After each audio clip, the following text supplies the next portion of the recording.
My twin brother was taken years ago. I thought he died until I saw his face again. My name is Alex Turner, and until 3 months ago, I believed I had a normal family. Two parents, one younger brother, Matthew, a quiet suburban life. Nothing to question. We weren't wealthy. We weren't dramatic. We weren't the kind of family people gossip about. Just painfully ordinary. I used to think that was a blessing. Turns out, normal was the biggest lie I ever lived. I didn't learn the truth because of a dramatic event. There wasn't a tragic accident or a police knock at the door. No mysterious inheritance, no cryptic letter from the past, no stranger revealing secrets. It started with something stupid. A government database glitch. For 2 weeks in April, part of the state's civil registry accidentally became accessible publicly. Names, birth records, at least some of them. Everyone was talking about it. Some people searched their family tree, some hunted celebrity secrets, some looked for scandals. I typed my own name, half as a joke. Alexander James Turner, born July 17th, 1994. Normal. Then I typed my brother's name. No results. I laughed at first. The system must be missing him. I refreshed. Still, nothing. I tried again. Nothing. Then I searched his school ID number, his social security number, his birth date. Still nothing. Not just missing. No record of his existence. A glitch, I told myself. Except the next day the glitch was fixed. The registry went back to normal, and everyone online moved on. But for Matthew, still nothing. It was like the world had forgotten to acknowledge him. Like someone wiped him out of reality before reality was even written. I wasn't going to confront my family over a database error. I wasn't paranoid, not yet. But the next time I visited home, I looked at him differently. Watched him. Matthew was 22. Smart. Reserved. Almost too calm. The type of person who never seemed shaken by anything. He always had this quiet, observant expression, like he was studying the world instead of living in it. Growing up, we weren't close the way some brothers are. He didn't fight, didn't tease, didn't compete. He just existed next to me, like an echo of a person rather than a full one. I never questioned it before. Now? I couldn't stop. We were in the backyard when I finally asked, Matt, do you know why your name wasn't in the state registry? He paused, mid-sip of water. Slowly lowered the glass. Then he smiled. A polite, practiced smile. Maybe the system missed me. You're not curious. I'm here, aren't I? He tilted his head slightly. Physical existence seems like good enough proof. Something in his tone bothered me. Not what he said, but how. Too precise. Like a line rehearsed. I let it go, for the moment. But that night, I opened an old family photo box in the attic. I never cared about those photos before, dusty, outdated, a time capsule for sentimental people. Now I had a mission. I started flipping through albums. Me as a baby. Me at age 3. Me at school. Birthdays. Vacations. Moments that meant little until they suddenly meant everything. But Matthew, he didn't exist in photos until he was about 4 years old. No baby pictures? No pregnancy photo of mom. No hospital picture. No toddler shots. Just appears, suddenly 4, standing next to me at my 8th birthday party. I stared at those albums so long my eyes hurt. When I finally walked downstairs, Mom was in the kitchen washing dishes. The yellow light cast shadows across her face, making her look older than I remembered. Mom, I said quietly, where are Matt's baby photos? She froze. Her hand stopped midair. Dish half submerged in soapy water. What? His baby photos. My voice stayed calm. There aren't any. She didn't look at me. Didn't even blink. Then, too fast, she laughed. Oh, honey, you know how messy we were back then. We probably lost them. Or maybe they're still in the old boxes. I saw her hand shake. Just a little, but enough. Which boxes? In storage, she said almost instantly. We didn't have storage. Not outside this house. I think that was the moment. Not the registry. Not the photos. Her lie. Quick, sharp, desperate. That was when my stomach dropped and my pulse quickened. That was when my world, my normal, began to crack. A week later, I returned alone. My parents weren't home. I told them I was coming by to grab some childhood books. That part was true, technically. I grabbed a copy of Where the Wild Things Are and put it in my backpack just for credibility. But what I really came for was the basement. Growing up, we were never allowed in there. It wasn't locked, just always closed with a rule so firm and unquestionable it became invisible. I stood in front of the door longer than I should have. My hand hovered over the knob. I felt ridiculous, paranoid, dramatic, crazy. And yet, something inside me whispered open it. Cold metal. Slow turn. Door swings open. Stale air. A low hum, like old machinery or maybe just my heart pounding. I walked down the wooden steps. Dust floated in beams of weak light from a tiny window. Shelves? Boxes. A freezer. Nothing unusual at first glance. Then I saw the cabinet in the corner. Tall, steel, industrial. Like something from a research facility, not a suburban home. A keypad lock on the door. Why would my family have that? I touched the cold metal. Tried the handle. Locked. Then I noticed a faded sticker near the top. White background. Black lettering. Property OFG REYRIDGE Developmental Research Institute.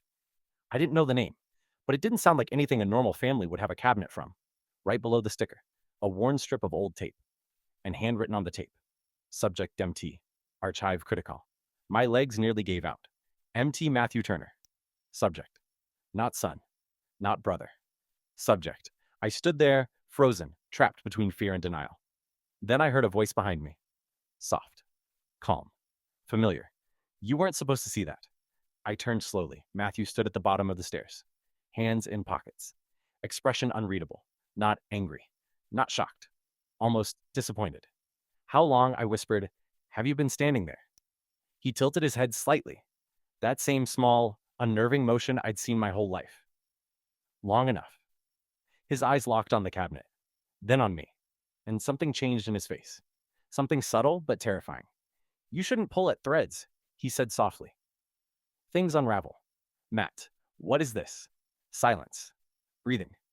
A faint mechanical hum around us. Then, you need to go upstairs, Alex.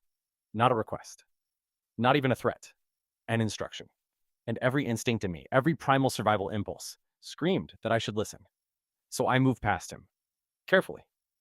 Slowly. Like he was a wild animal that might strike if I made the wrong sound. I climbed the stairs. He didn't follow. When I reached the top, I shut the door behind me. Then I ran. I've never run that fast in my life. And the whole time, a single question pounded in my skull. What is my brother?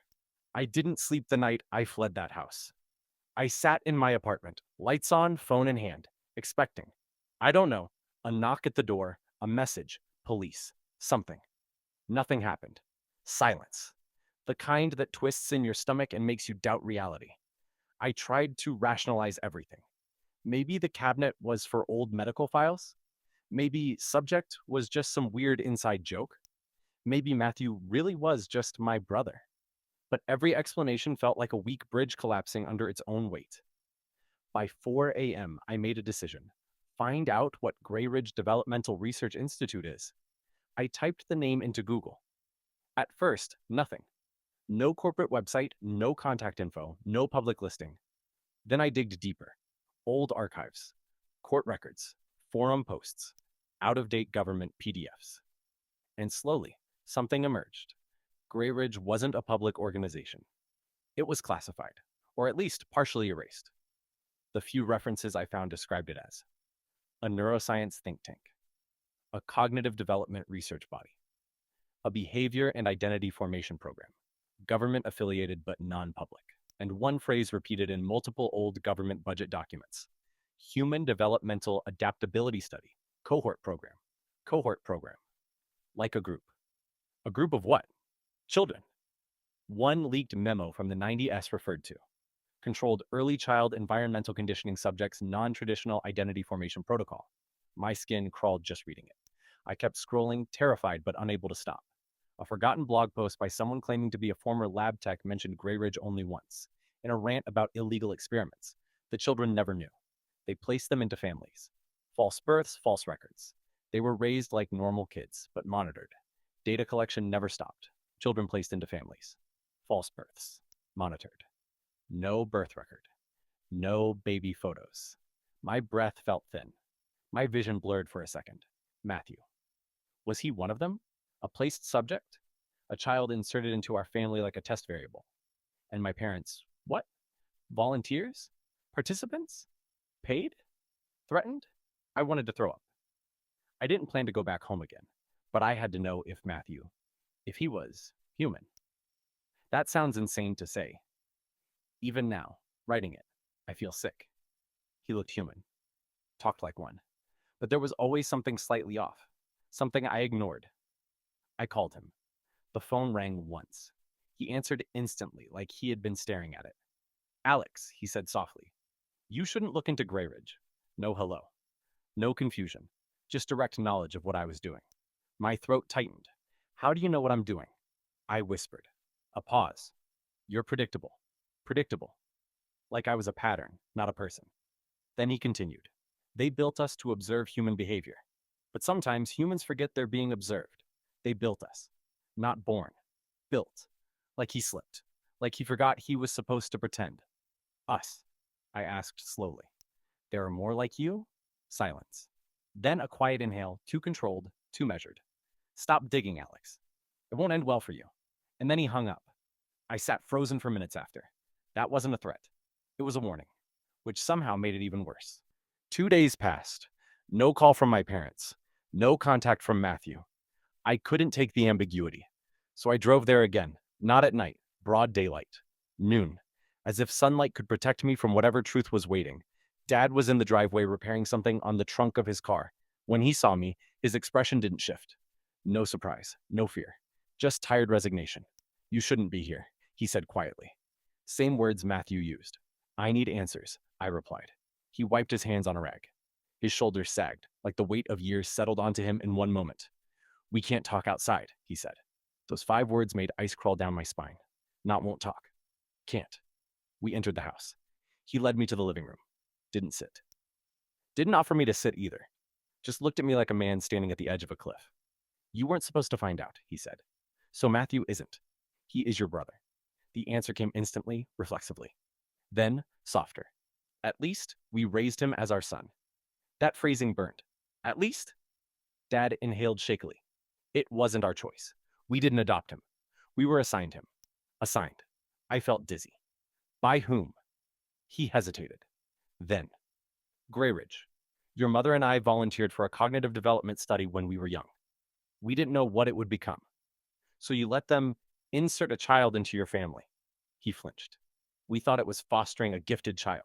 They promised us he'd be special, brilliant, a benefit to society.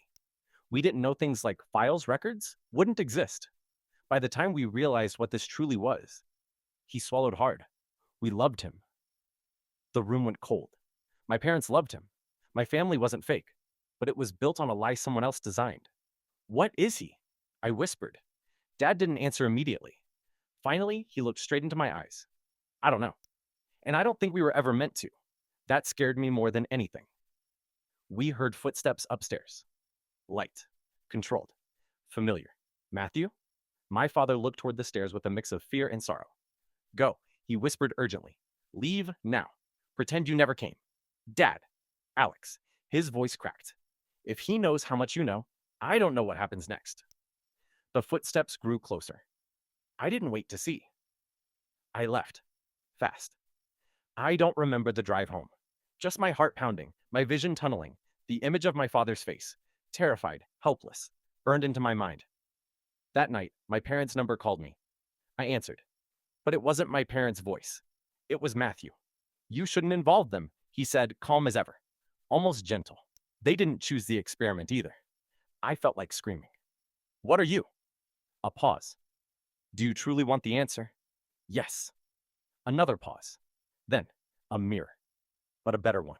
I didn't understand. Humans evolve slowly, he continued. We accelerate. We adapt. We learn behavior, emotion, trust, betrayal.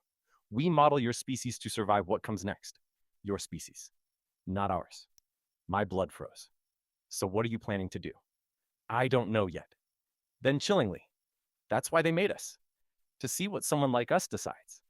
Someone like us. Not machines. Not clones. Something in between.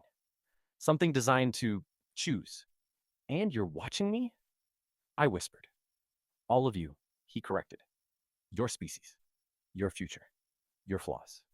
Your possibilities. My voice shook. Are you dangerous? A long silence. Then, Potential is neither safe nor dangerous. It simply waits to be shaped. And then he ended the call. I sat there afterward, shaking. Matthew wasn't threatening me. He wasn't protecting me. He was studying me, my fear, my reactions, my choices, like I was a data point, a living experiment subject just like him, but unaware. And one final horrifying thought settled in. If Matthew was assigned to our family, were there others? In other homes? Watching? Learning? Waiting? I didn't go to work the next morning. I sat on the floor of my apartment, back against the wall, curtains closed, phone off. The world felt unreal, like I'd slipped out of my own life and fallen into something scripted by someone else.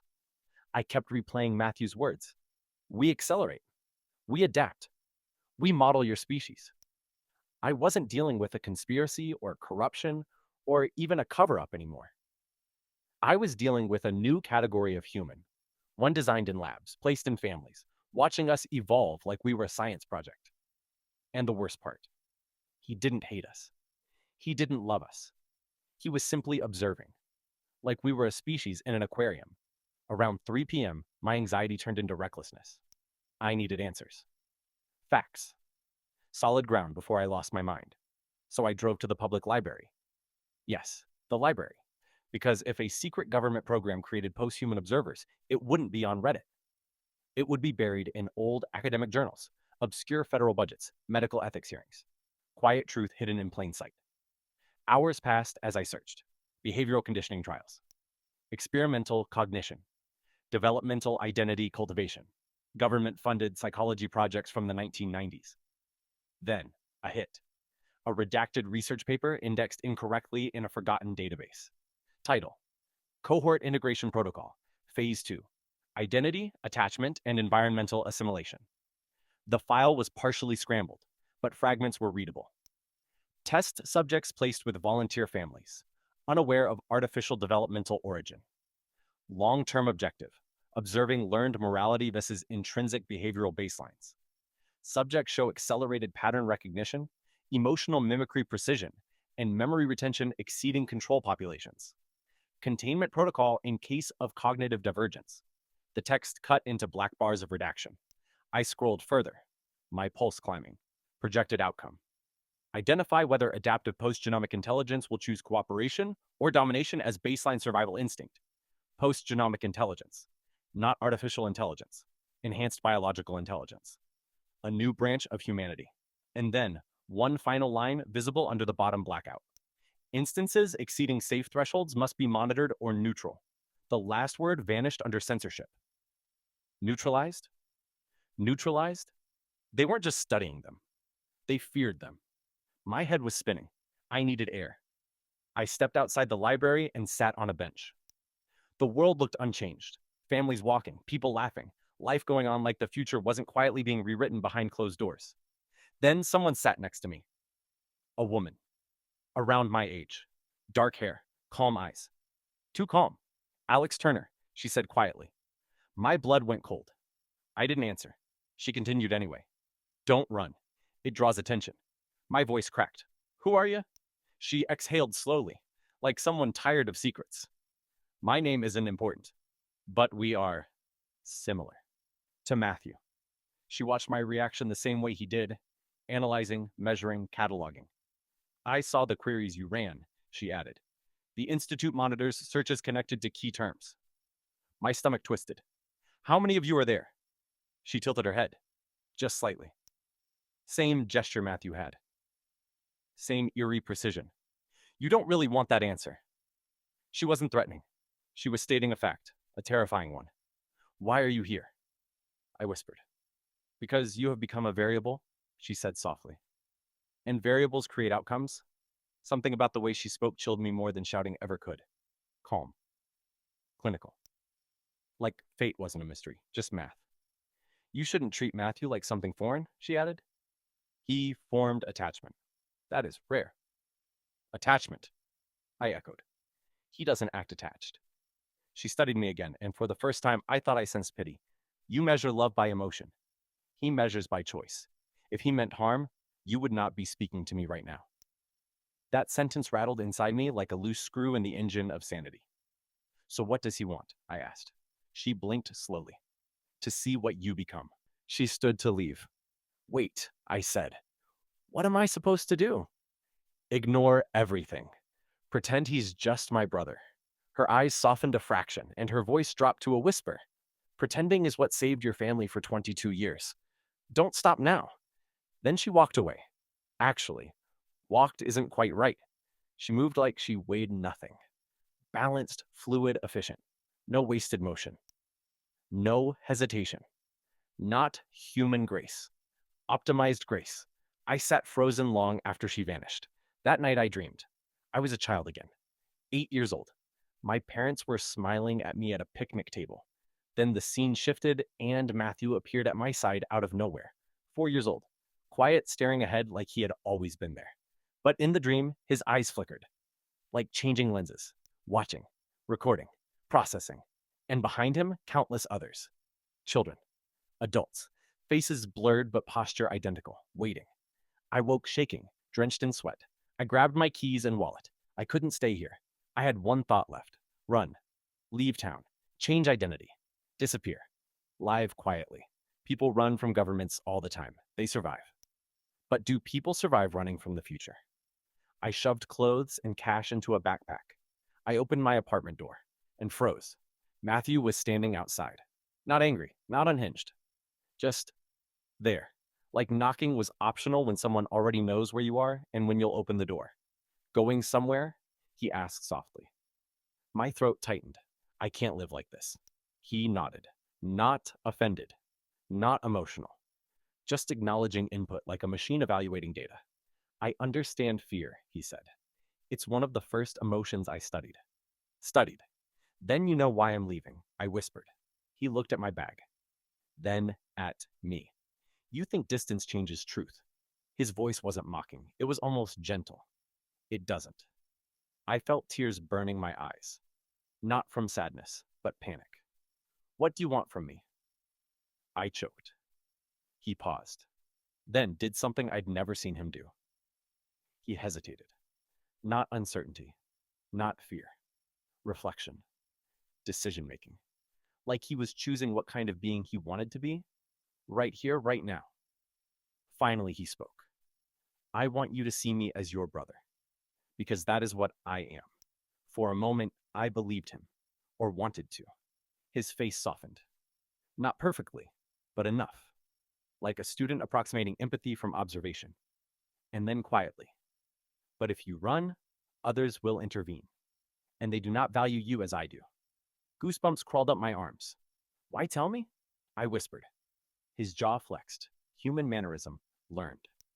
Because data suggests fear fades when exposed to truth instead of distance. Truth. Then he said the last thing I expected. Come home tomorrow.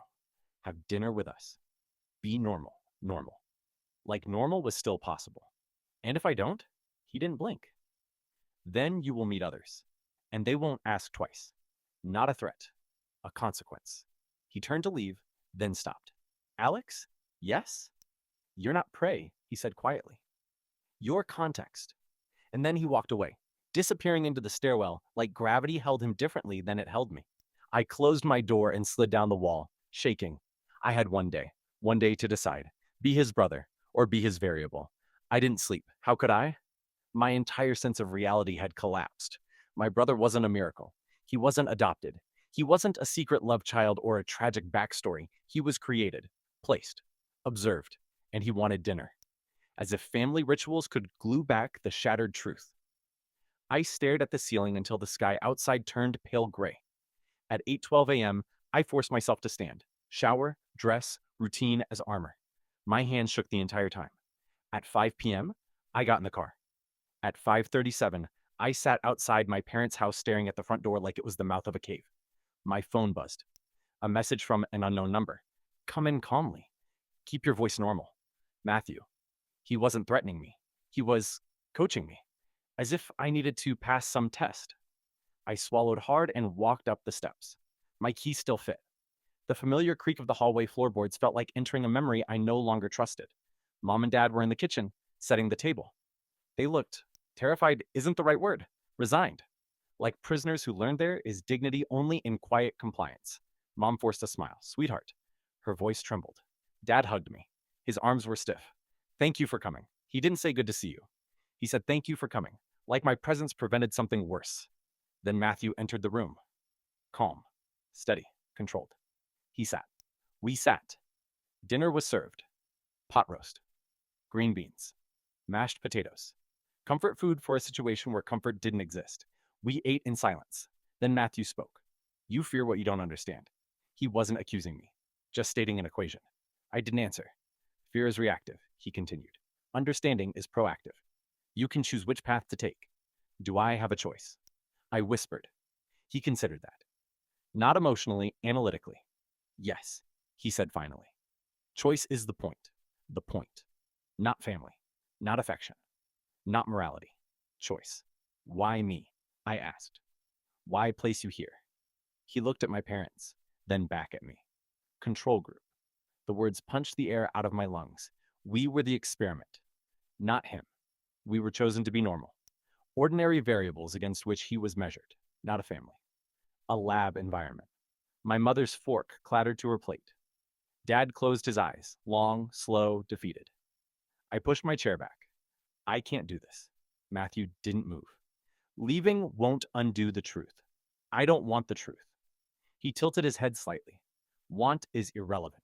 Impact is what matters. I felt something inside me snap. You manipulate us. You watch us. You decide what we are, like we're pets. He didn't flinch. You were never pets. Then what are we? He thought for a long moment. Reference. I stood, breath shaking. I'm leaving. Mom gasped. Dad grabbed my wrist, a terrified gesture. Alex, please. Before he could finish, a voice spoke behind us. Cold. Even. Female. I would advise him to sit down. I turned. It was the woman from the library bench. No, not from the library. From the program. Another one of them. She stood in the doorway, not dramatic, just present. My stomach dropped. Matthew didn't seem surprised. Of course he wasn't. She stepped inside. Protocol review check. My father whispered, horrified. You promised. We promise nothing, she replied. We observe outcomes. She turned to me. Do you believe Matthew is a threat? My voice shook. I don't know. Honest, she nodded. Unstable, but honest. Unstable. Not emotional. Not scared. Unstable. Matthew spoke quietly. He will not be removed. She studied him. Your attachment introduces bias. Attachment. The thing she warned me was rare. She turned back to me. You want to run? Yes. That is a valid human response. Fear drives mobility. Let me go. We don't restrain, she answered. We record. If you flee, we observe the effects of separation on cohesion patterns. I blinked. So, I'm free? In physical terms, yes. In experimental terms, no. Matthew watched me with something? Concern? Curiosity? Something newly forming. Half-born emotion not taught but emerging. You can leave, Alex, he said quietly. But I will always follow. I swallowed. Hard. Not physically, he clarified. Existentially, we are tied. You shaped me. I didn't understand. I shaped you? Yes, he said. I learned humanity from you. You were my model. My pulse stuttered. I didn't shape a brother. I shaped a prototype. A template for whatever comes next. And he wanted to see what I did next to determine what he would be. Not a predator. Not prey. A mirror. The woman nodded once, confirming it. You are not a subject, she said to me. You are a catalyst. A catalyst. The reason. The spark. She turned to leave. Monitor your variable. Report divergence. Matthew nodded once, obedient but not afraid. Not subordinate, aligned by design. When the door shut behind her, silence flooded the room. Matthew looked at me. Run if you need to, he said softly. But running won't make me less your brother. I stared at him. You don't get to decide that. I don't, he agreed. You do. Then he said the one thing that ensured I would never sleep again. My existence reflects your humanity. If I fail, it means you did.